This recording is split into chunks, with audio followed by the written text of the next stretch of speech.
tive o privilégio de, mesmo à distância, poder aprender com o material e com todo o conhecimento que o pastor Vilmar e a equipe da universidade pôde transmitir. E por meu pai conhecer... Quantos anos vocês se conhecem? Não, é bom não falar. É bom não falar, né? Senão pega mal, a idade vai ficar na cara. Mas meu pai, conhecendo o pastor Vilmar há tantos anos, pediu para ele estar trazendo para nós a palavra, e eu gostaria de passar nesse momento a palavra para o pastor. Fica à vontade, não se preocupe com o tempo, a galera aqui está acostumada. Se você quiser falar até as 4, é bom que já vai direto para o ensaio do coro, né? Mas eu, 2h30, eu tô descendo pro almoço, então não se preocupa não, brincadeira. É muito bom poder ouvir você. Quem é que vem na EBD? Seja adulto, quem vem na EBD? Levanta a mão. Se você vem na EBD, você é firme, você já viu o pastor Vilmar ensinar na EBD. As crianças vão sair hoje, tem ensaio. Bom você ter lembrado, tá vendo? É por isso que meu pai faz falta. Eu não lembro dessas coisas. As crianças, um dos mil motivos. As crianças podem se retirar. Se você não teve a oportunidade de fazer sua oferta, no final do culto a gente vai ter um instrumental, você fica à vontade. O David já está aprendendo, tá vendo? Pastor Vilmar, é com você. Obrigado. Bom dia, irmãos. A graça e a paz do Senhor Jesus seja sobre você, sua casa, sua família toda, tá bom? Para mim é uma alegria, meu coração fica muito feliz, fico muito feliz mesmo, minha família também fica feliz de estarmos aqui com os irmãos. Já estamos bem entrosados e talvez alguns ainda não conheçam a família, né? Os nossos amigos e irmãos estão chegando hoje aí, não conhecem. A Luzinete, que é a minha esposa, está aqui à frente. Ama de montão já? Tá fazendo coraçãozinho lá. A Luzinete é professora de música, de piano e ministra de música. A Stephanie, que é a minha primeira filha, de 3, né? Tá com alguns anos a mais do que o Isaac. Vou falar não. E é linda, é violinista e quis muito vir morar nos Estados Unidos. E por causa dela nós viemos, principalmente, né? E o Isaac está para lá fazendo bagunça, provavelmente. Os irmãos já conhecem o Isaac. E nós tivemos um filho no meio, o Joel, que nós não temos mais. E ele estaria com 16 anos agora. Era uma criança especial também, teve muitos problemas, muitas intercorrências, e Deus o levou. Somos uma família feliz na presença do Senhor, porque servimos ao Senhor, nosso Deus. Porque vivemos para Ele, por Ele, tudo é por Ele. E nessa manhã, nós queremos trazer uma palavra aos irmãos. E o irmão perguntou quanto tempo eu ia falar, porque estão preparando o almoço. Eu falei com ele, seria mais ou menos o mesmo esquema da janela. Conhece o esquema da janela?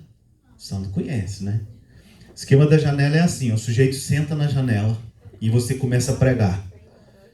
Quando ele se cansar, dormir e cair, está na hora de parar. Entendeu? Isso aconteceu com o apóstolo Paulo, né? Só que depois ele ressuscitou o menino. E provavelmente não vai acontecer a mesma coisa agora. Então é melhor não fazer o esquema da janela. E eu quero falar com os irmãos acerca do que Deus colocou no meu coração. Isso eu já tenho falado essa palavra em algumas igrejas onde eu fui, porque eu creio que a palavra de Deus, quando ela vem, quando nós a recebemos, ela precisa ser compartilhada. Quantas vezes for possível, eu faço isso. E eu quero contar uma historinha para você. Algumas pessoas têm medo de dizer, mas é uma parábola, né? Às vezes a gente fala história, é a mesma história, a parábola que Jesus contava naquela época, uma parábola, uma história. Certo homem, uma vez, ele resolveu ser garimpeiro. E sozinho, já não tinha mais família, já tinha uma certa idade, não era tão velho como eu, mas já tinha uma certa idade. E ele resolveu ir embora para ser garimpeiro. Comprou um pequeno jumento, um burrico, que já também não era tão novo, porque ele não tinha dinheiro. Comprou as ferramentas, colocou sobre o jumento e saiu em direção ao lugar onde ele achava ser ideal para o garimpo. E ele foi, caminhou alguns dias, tinha alimento para ele se alimentar, tinha água, e ele caminhou muitos dias. Até que ele chegou na beira de um rio. E o rio era bem extenso, ele percebeu que deveria ser profundo. Então ele ainda tinha forças, ele segurou a rédea do jumento e começou a nadar. E o jumento vai atrás, o jumento também sabe nadar. E atravessou o rio, conseguiu atravessar o rio depois de alguns minutos. Andou mais um tempo e até que chegou ao lugar onde ele acreditava ter ouro. E ele começou a cavar, cavou, muito tempo, muitos anos. Passou ali muitos anos. Não preciso dizer tantos anos, quantos anos, mas muitos anos. Até que um dia ele se deu por satisfeito. Já tenho várias sacolas de ouro, vou voltar para casa. E então ele pegou aquelas sacolas de ouro, amarrou sobre o jumento, que já não estava tão novinho mais. E ele já cansado também, de muitos anos sozinho, no meio daquele lugar afastado, colocou o ouro e as ferramentas de novo sobre o jumento e começou a andar e andar, até que chegou no rio. Quando ele chegou no rio, agora a coisa complicou, porque agora, além das ferramentas, ele tem o ouro, e o ouro é pesado. O jumento está velho, não vai aguentar atravessar. Então eu preciso tomar uma decisão. O que eu vou fazer? Bom, eu vou amarrar o jumento desse lado, vou amarrar o ouro no meu corpo e vou atravessar. Depois eu volto e pego o jumento e puxo ele de volta para o outro lado. E ele fez isso. Amarrou o jumento numa árvore, pegou o ouro que estava sobre o jumento e amarrou no seu próprio corpo e começou a nadar. Só que quando ele começou a nadar, o que aconteceu? O ouro começou a pesar, a puxá-lo para baixo. E ele começou a afundar. E ele tinha que tomar uma decisão rápida, porque se ele permanecesse com aquele ouro amarrado no corpo, ele ia morrer. E qual foi a decisão que ele tomou? Ele puxou as cordinhas e soltou o ouro e terminou de atravessar. Olhou do outro lado, quem ele viu? O jumento estava lá do outro lado. Agora ele voltou novamente o rio, conseguiu atravessar, pegou o jumento e os dois atravessaram. Agora ele só tinha tudo o que ele tinha antes do ouro. Foi uma decisão sábia, não foi? Foi uma decisão muito sábia. Porque se ele não tivesse tomado essa decisão de soltar o ouro, ele teria morrido. Algumas vezes na nossa vida também precisamos agir dessa maneira. Precisamos abandonar algumas coisas para poder seguir. Certa vez o apóstolo Paulo disse que quando nós competimos, quando os atletas naquela época competiam, eles tiravam toda a roupa. Afinal de contas, naquela época não tinha leg, essas roupas coladinhas, né? Para correr, era só pano, linho.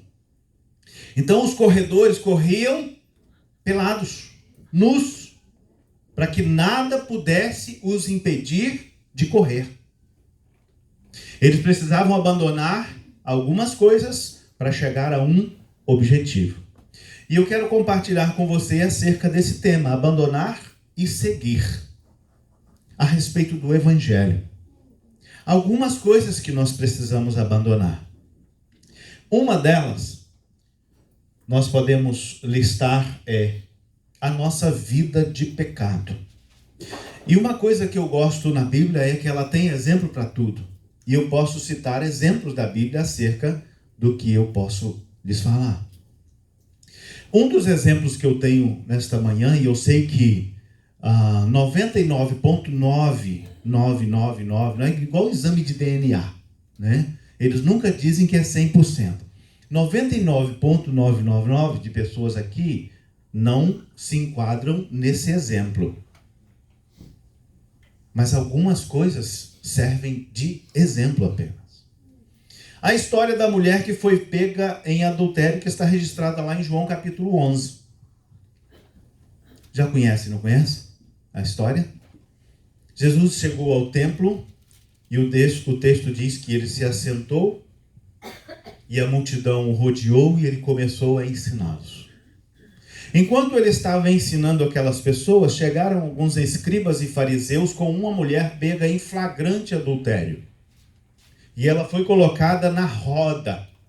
Muito provavelmente, um dia desses eu falei aqui com a classe, ela foi jogada ao chão, porque ela não poderia ficar em pé diante do mestre. Ela foi jogada ao chão, enquanto aqueles homens a rodearam em volta e começaram a acusá-la, dizendo que a lei mandava matá-la. Então, o que Jesus faria acerca do tema?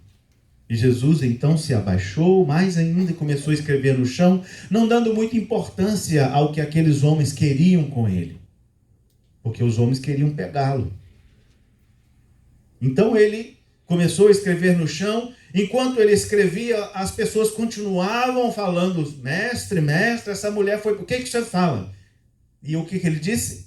Se alguém não tiver nenhum pecado, atire a primeira pedra.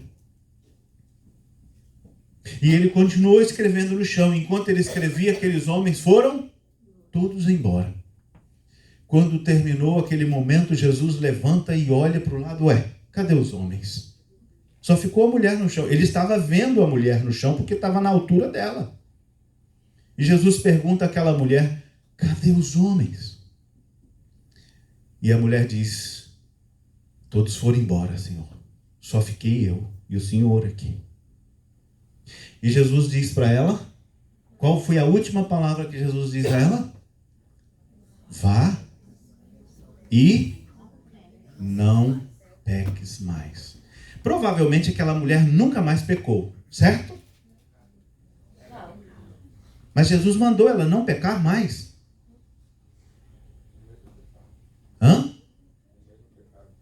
O mesmo pecado. Mas ali é uma orientação geral. É uma orientação que Jesus dá a ela, uma ordem que Jesus dá a ela de forma generalizada. Vá, não fique no pecado, não cometa mais esse pecado, não sobreviva fazendo somente pecados. O pecado, provavelmente ela pecou novamente. Muito provável. Eu posso dizer 99,9% chance de que ela continuou pecando. Mas a orientação de Jesus foi essa: vá e não peques mais. Sabe, na nossa vida, como crentes em Cristo Jesus, e alguns talvez ainda não tenham experimentado essa oportunidade de receber Cristo no coração, é que às vezes nós gostamos do nosso pecado. É triste isso, né? Às vezes nós gostamos do pecado. Algumas pessoas são viciadas nas drogas, no álcool, no cigarro, no sexo, na pornografia, nas redes sociais, em amizades. Algumas pessoas são viciadas nesse tipo de que eu listei aqui. É um tipo de vício. Alguns pecados são repetidos insistentemente muitas vezes. E nós não paramos para pensar às vezes que aquele pecado está ofendendo profundamente o coração de Deus. E a palavra de Deus para nós é essa: não peques mais. Livre-se desse pecado. Livre-se disso que te constrange, que te deprime, que te traz pesar na sua mente. Livre-se disso. Afaste-se do pecado. Muitas vezes nós permanecemos no pecado porque ele nos dá prazer. Ninguém vive no pecado porque ele é mau, certo? Ah, eu vou fumar porque isso é ruim. Eu vou beber, vou encher a cara porque isso é péssimo. Vou usar drogas porque me faz muito mal, certo? Não. O pecado, ele sempre traz prazer. Sempre traz uma satisfação. Mas depois da satisfação, ele traz duas coisas. Para o crente em Cristo Jesus, ele traz um profundo constrangimento. Para aquele que é salvo por Cristo Jesus, o Espírito Santo o incomoda. E ele não se sente mais feliz. Ele precisa rever a sua vida, o seu interior, e ele necessita confessar o seu pecado. Para o outro que não é crente em Cristo Jesus, o seu pecado não faz a menor diferença. Uma pessoa que não crê em Cristo Jesus, que não tem Cristo como seu Senhor e Salvador, fuma, bebe, usa drogas, tem prazeres sexuais ou qualquer outra nessa área, qualquer outra situação por aí, não faz a menor diferença para ele. Então, se o pecado, posso afirmar isso, se o pecado não te constrange, alguma coisa não está errada no pecado. Alguma coisa está errada com o seu coração. Se alguma coisa não me constrange por pecar a mim, para eu pecar, por eu pecar, é porque não é o pecado que está errado. É eu que estou errado. Porque ainda não descobri quem eu sou diante de Deus. Abandonar a vida de pecado. Vá e não peques mais. Não foi Paulo, nem Pedro, nem Tiago, nem João que disse isso. Quem disse isso foi Jesus. Para uma mulher que serve de exemplo para nós. Ele poderia ter falado isso para o homem daquela época. Mas naquela época, a mulher não era considerada como nada. Ela era considerada como nada. Por isso é que ela foi levada diante de Jesus. O homem saiu ileso. Né? Triste isso. Mas a recomendação de Jesus é para nós, hoje. Não importa se foi a uma mulher, se foi a um homem, se foi uma criança. Importa que ele disse, vá e não peques mais. Primeira orientação, não peques mais. Segunda coisa que eu posso dizer que nós precisamos abandonar são os deuses da nossa vida. Nós temos muitos deuses na nossa vida. Estou errado? Já pararam para pensar quantos deuses nós temos na nossa vida? Deixa eu fazer algumas perguntas, ser um pouco mais interativo nesse negócio aqui. Podem responder o mais verdadeiro possível, que eu não vou constranger ninguém, não. De 0 a 10, quanto você ama o seu filho? Hã? De 0 a 10, quanto você ama o seu filho? Hã? De 0 a 10, só 0 a 10, não compara aí, né? De 0 a 10, quanto você ama o seu filho? De 0 a 10, quanto você ama a sua mãe, ou se não a tem, quanto você amava a sua mãe? Hã? De 0 a 10, quanto você gosta de você?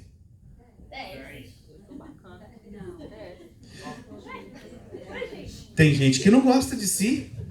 Triste isso, mas é verdade.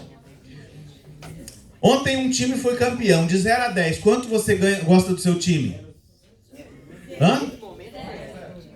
Quanto você gosta do seu time? Estou falando do seu time. De 0 a 10, quanto você gosta do seu time? Seja sincero. Hã? Gosta 10? Aí já é outra questão, né? Estou falando do seu time, não estou falando de qual time. Bom, fiz essas perguntas, agora responde com toda sinceridade. De 0 a 10, quanto você ama Jesus? Então deixa eu colocar. Seu time de futebol, Jesus.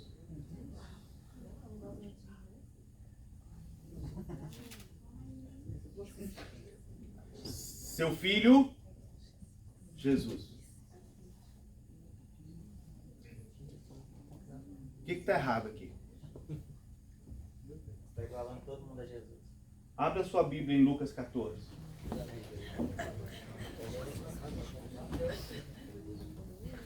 Lucas 14, versos 25 e 26.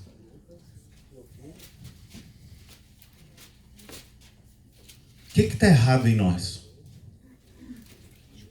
Lucas 14, 25 e 26. O que está errado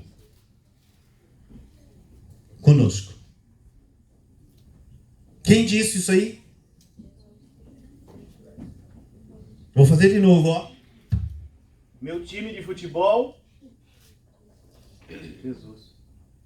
Meu filho, Jesus. Minha mãe, Jesus. O que está errado aqui? Não é para o pastor Vilmar, não é para o pastor Antônio, nem para o pastor André, nem para o pastor Deusiné, nem para os diáconos, nem para os irmãos da igreja. O que está errado em nós?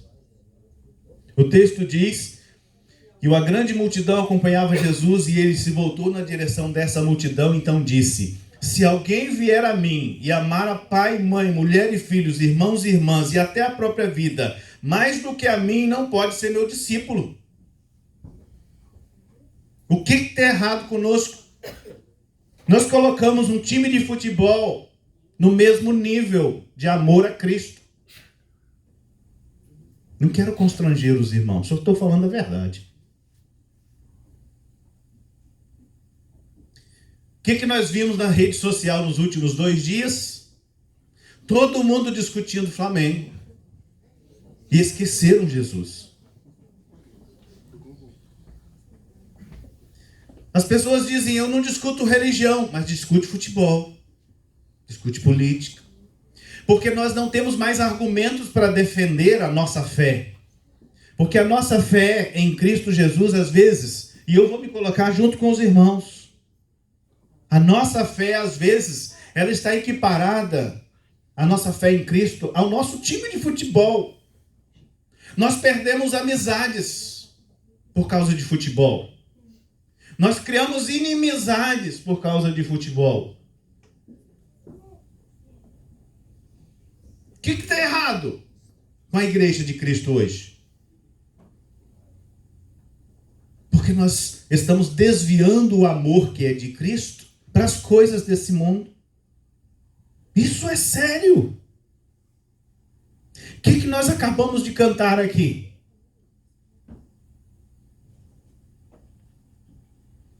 Nós cantamos uma coisa e fazemos outras durante a semana, 7 dias na semana. Precisamos abandonar essas coisas. Eu posso gostar de um time. Claro que você pode gostar de um time de futebol, mas ele não pode ser mais importante do que Cristo na sua vida, do que uma amizade na sua vida, do que uma pessoa, qualquer pessoa na face da terra. Um time de futebol não pode ser melhor do que uma pessoa. Mas nós colocamos isso como prioridade. Um filho, como eu amo o meu filho, eu amo demais, eu morreria por ele. Morreríamos pelos nossos filhos. Mas conta-se que certa vez, na época da guerra ainda, não sei se é real, se realmente aconteceu, e estava uma igreja escondida orando. A igreja estava escondida, como nós estamos aqui, escondidinho, orando. E de repente entrou uma tropa, soldados com fuzis nas mãos. E aqueles soldados começaram a gritar dentro daquele templo: aquele que for crente aqui vai morrer aqui agora. Quem confessar Jesus vai morrer aqui. Sabe o que aconteceu? Muitos foram embora. Muitos foram embora. E sabe o que aconteceu com os outros? Aqueles soldados foram pressionando, colocando a arma na cabeça das pessoas, dizendo: se você confessar Jesus como Senhor, você vai morrer agora. Depois que esvaziou aquele pequeno templo, aquele lugar, ficaram algumas pessoas, os soldados mandaram fechar a porta. E eles falaram: se vocês vão embora, mas não olha para trás não. Vai embora. E eles foram embora. Ficou um grupinho de irmãos. pensando, agora nós vamos morrer. Os soldados mandaram fechar a porta da frente, mandaram fechar a porta do quarto onde eles estavam. E disse, tiraram as armas, colocaram no chão, tiraram tudo. Agora nós podemos adorar a Deus com vocês, porque nós também somos crentes.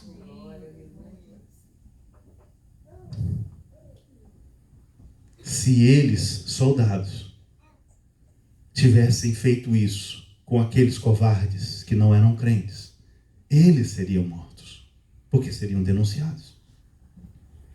Percebem? Eu não sei se a história é real. Eu conheço essa história desde a época que eu fiz seminário.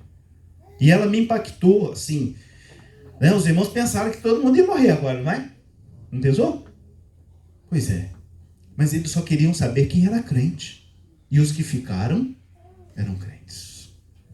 Então, uma das coisas que nós precisamos abandonar são as coisas importantes da nossa vida. Ah, mas eu preciso abandonar papai, mamãe, irmão, irmã, parente? Não. Não é isso que Jesus está querendo dizer.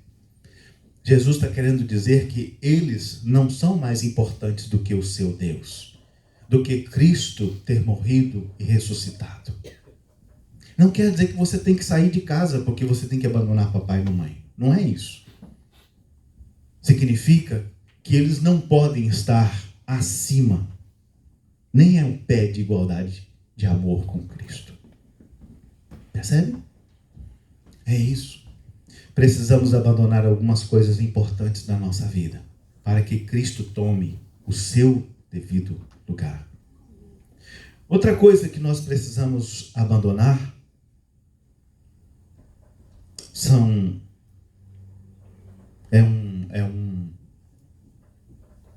algo que tecnicamente impossível de abandonar.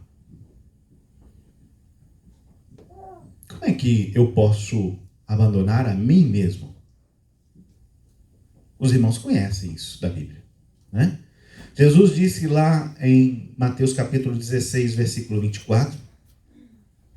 Mateus 16, 24, ele diz, então Jesus disse aos seus discípulos, se alguém quiser vir após mim, faz o quê? Negue-se a si mesmo. Mas não é só isso não, né? Negue-se a si mesmo. Pegue a sua cruz. Tome, não é tomar, né? Às vezes a gente tem um verbo na Bíblia que complica o negócio, né? Tome a sua cruz, é bebida agora? Não. Pegue a sua cruz e siga. Siga-me. Algumas pessoas que não entendem isso dizem assim, bom, eu já me neguei mesmo, porque eu cuido da minha mãe a vida toda. Minha mãe é minha cruz, então eu me neguei a mim mesmo para cuidar da minha mãe que está doente e ela é a minha cruz. Então eu estou fazendo tudo que Jesus mandou, certo? Errado. Não é isso. Não tem nada a ver uma coisa com a outra. Negar-se a si mesmo não é dizer assim, eu sou imprestável. Tem correntes teológicas que dizem isso, né? Tem correntes teológicas que dizem que nós somos lixo, lixo, lixo, lixo. É uma corrente teológica. Porque na Bíblia, ao mesmo tempo que fala que nós somos pecadores, também diz que o justo viverá da fé. Olha, se tem justo é porque tem pessoas boas. Não é? Essa ideia de que nós somos mal, infinitamente mal, eu tenho uma certa restrição, não vou por essa linha teológica. Somos pecadores? Sim, somos pecadores. Mas Deus nos ama, mesmo sendo pecadores. E Deus olha para nós com um olhar de compaixão pelo pecado. Porque para nós, o pecado é uma questão ética entre eu e a pessoa. Né? Geralmente o pecado que nós cometemos é contra alguém, contra Deus ou contra nós mesmos. Você pode pecar contra 3 pessoas. Contra Deus, contra o próximo, que se você pecou contra o próximo, você pecou contra Deus e o próximo, não tem jeito. E se você pecou contra você mesmo, você pecou contra Deus, contra o próximo e contra você. Então, é uma hierarquia de pecado aí. Se você pecar contra Deus, é uma coisa. Mas se você pecar contra o seu próximo, você está pecando contra o próximo e Deus. Você está ofendendo a Deus também. E se você pecar contra você mesmo, você acaba ofendendo você, ofende o próximo e ofende a Deus também. Mas Jesus fala acerca do abandonar o eu. Eu preciso abandonar a mim mesmo. Então tá bom, eu não vou mais cuidar, não vou tomar banho, não vou fazer mais a higiene, não vou cuidar da mais da casa. Isso? Não. O negar-se a si mesmo é não dar prioridade aos seus próprios desejos, aquilo que quer, aquilo que o seu coração deseja. A prioridade é para com Cristo. A prioridade é para com o Evangelho. E se nós continuarmos a ler o texto, ele vai dizer assim: então Jesus disse aos seus discípulos: se alguém quiser vir após mim, negue-se a si mesmo, pegue a sua cruz e siga-me. Pois quem quiser salvar a sua alma, irá perdê-la. Eu, por mim mesmo, se eu tentar me salvar, eu vou perder. É pecar contra mim. E aí eu estou pecando contra mim e contra Deus. Se alguém quiser salvar a sua alma, vai perdê-la. Mas se alguém perder a sua alma por minha causa, por Cristo, esse sim irá preservá-la. O que adianta o homem ganhar o mundo inteiro e perder a sua alma? Ou o que dará o homem em troca da sua própria alma? Porque o Filho do Homem virá na glória do seu Pai com os seus anjos e então retribuirá a cada um segundo as suas obras. Em verdade vos digo, alguns dos que estão aqui de modo nenhum provarão a morte até que veja o Filho do Homem vindo no seu reino. Jesus falou isso para os seus? Jesus falou isso para os seus discípulos. Ele não falou isso para o mundo todo. Ele falou para aquelas pessoas que estavam ali, para os seus discípulos. E ele chamando, olha o texto. Então Jesus disse aos seus, versículo 24. Então Jesus disse aos seus discípulos. Ele falou para os seus discípulos: se alguns de vocês aqui quiser ficar com a sua alma, vocês vão perder. Mas se vocês por algum motivo perder a sua alma por amor a mim, e ele fala isso lá em Mateus, nas bem-aventuranças também, tá? Aquele que perder a sua alma por amor a mim, esse vai preservar a sua alma. Eu preciso abandonar o meu eu, não no sentido de me desmazelar, não cuidar de